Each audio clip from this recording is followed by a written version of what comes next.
ಭೂಮಿ ಬೆಳೆ ಬೆಳೆಯುತ್ತದೆ. ನಿಮಗೇಕೆ ಕೊಡಬೇಕು ಕಪ್ಪ? ನೀವೇನು ನಮ್ಮವರು?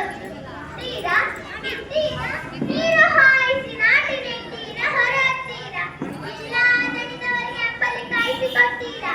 ನಿಮಗೇಕೆ ಕೊಡಬೇಕು ಕಪ್ಪ? ನೀವೇನು ಅಣ್ಣ ತಮ್ಮಂದಿರೇ, ನೆಂಟರೇ, ಇಷ್ಟರೇ, ದಯಾದಿಗಳೇ? ನಿಮಗೇಕೆ ಕೊಡಬೇಕು ಕಪ್ಪ? ಯಾರು